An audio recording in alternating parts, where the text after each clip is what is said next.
Hey guys, welcome back. In this section, we're going to take a look at some of the physical characteristics of Jupiter. This gorgeous picture that you're looking at right now was taken by the Juno spacecraft that is in an orbit that puts it closer to Jupiter's cloud tops than any other spacecraft that's ever been sent to Jupiter before. And we get some just terrific high resolution pictures of all the turbulence and activity in Jupiter's atmosphere. It's quite something. So the first thing you've got to know is that Jupiter is by far the most massive planet in the solar system. That is not the same as saying it's the largest. It turns out Jupiter is the largest planet, but Saturn is a very close second. And of course, Saturn's rings are larger than Jupiter is. But in terms of mass, how heavy is it? If you put it on a scale, Jupiter makes up 3/4 of the solar system. And that's even if you include all of the comets and asteroids and minor planets and everything else. Jupiter by itself makes up 3/4 the mass of the solar system as long as you don't count the sun. This gets at something that's slightly technical, the barycenter. A barycenter is almost like a fulcrum on a teeter-totter, except that instead of having the teeter-totter going up and down, it's going around and around, right? And so Jupiter and the sun are orbiting this point, right? They go around this point. We don't normally think about orbiting in that way. We think about the Earth, for example, as orbiting the sun, and the sun stays relatively fixed. If it were just the Earth and the sun, that would be true. The Earth is so small that the Earth-Sun barycenter lies very close to the sun's center. Jupiter is so massive that's not the case. The sun is actually going around this point as Jupiter orbits every 12 years. And so technically we would say Jupiter's not orbiting the sun, Jupiter's orbiting this barycenter. The sun is also orbiting this barycenter. The only thing, well, I shouldn't say that, but one of the most interesting things about this is that if there are aliens and other planets that are watching our solar system, and they happen to be lined up just so, they'll actually be able to see the sun going back and forth, sort of wobbling around this barycenter. And that means they would have a much easier time finding Jupiter than they would finding the Earth. Here's a scale picture. Of course, the Earth and Jupiter never come this close to each other, but if they could, the Earth is tiny in comparison to Jupiter. It would take something like about 10 Earths to go across one diameter of Jupiter. Here's the Great Red Spot. It's actually been shrinking over the past few decades, but depending on when you measure it, you could fit 1.5 to 2 Earths across just the Great Red Spot of Jupiter. Volume is a different story. You could fit many, many Earths inside of Jupiter, right? So there are kind of three things you have to keep track of. One is diameter. You can fit 10 Earths across the diameter of Jupiter. Another is volume. You can fit 1,300 Earths inside the volume of Jupiter. And the last one is mass, and I forget the exact number, but I want to say Jupiter is something like 300 sometimes heavier than the Earth is. In terms of size, Jupiter is very comparable to small red dwarf stars.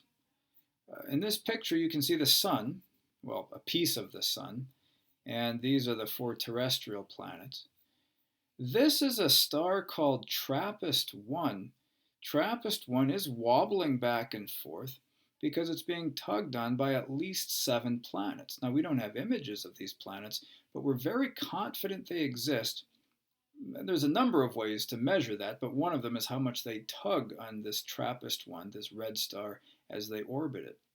And then here's Jupiter, and it has its 4 Galilean satellites, are the 4 largest moons of Jupiter, although it has 79 moons altogether. And the point of this slide is that the reason some astronomers consider Jupiter a failed star is that it's basically the right size to be a star. It just doesn't quite have the mass. And if you could increase Jupiter's mass, let's say 40 to 50 times, you'd have a star. Jupiter's interior, look, there's a fair bit of guesswork going on in here because we can't really peer into it very easily. But what we expect is that, of course, there's gas at the cloud tops, but as you go deeper and deeper, there's more and more gas and the pressure increases. This is exactly what happens on the Earth. If you were to go to the top of Earth's atmosphere, which is usually considered about 60 miles high, the pressure is very low, and as you go deeper and deeper into Earth's atmosphere, the pressure increases until you have one atmosphere of pressure at sea level. So as we dive deeper and deeper into Jupiter, we have gaseous hydrogen, but it gets compressed more and more and more until finally it's compressed so intensely that the gaseous hydrogen actually becomes liquid hydrogen. On Earth, we can liquefy hydrogen by cooling it, but on Jupiter, the temperature is actually increasing as you go to the center. What's liquefying the hydrogen on Jupiter is the tremendous pressure. And then as you go even deeper, eventually that liquid hydrogen gets compressed into metallic hydrogen. I believe metallic hydrogen behaves in some very odd ways, but I don't recall what they are right now. Here at the core of Jupiter, there's an awful lot of guessing going on here. Nobody knows quite what it's made of or how big it is. And so I would take that core with a strong grain of salt. But this is sort of a profile that most astronomers would agree with. The surface of Jupiter's atmosphere is divided up into a number of bands. You can see all the bands here. I'll probably give you a quiz on these. But it's pretty easy because you start right here in the middle with the equator, and then if you go above or below the equator, you get an equatorial belt. North equatorial belt, south equatorial belt. Well, okay, north and south isn't too hard. Equatorial is not even hard because it's near the equator. All right, go north and south of that, and you run into the temperate belts. North temperate belt, south temperate belt. That's not hard because on Earth we do the exact same thing. Above the equatorial regions are the temperate regions. And then you've got the north-north temperate belt and the south-south temperate belt, whatever. You just remember them. And then up at the top you've got the northern polar region, just like on Earth. And at the south you get the southern polar region, just like on Earth. And so there's really, it looks like a lot of names, but it really isn't because of the symmetry of it. And then you get the great red spot there. Here is just that stunning picture that we started with. In the notes, there are a few notes on the dark bands of Jupiter versus the bright bands of Jupiter, and you should take a look at that. One of them involves gas coming up, like heating and coming up higher into the atmosphere. One involves gas sinking down lower into the atmosphere. So take a look at the notes for details on that. Here's the final thing on Jupiter's magnetosphere.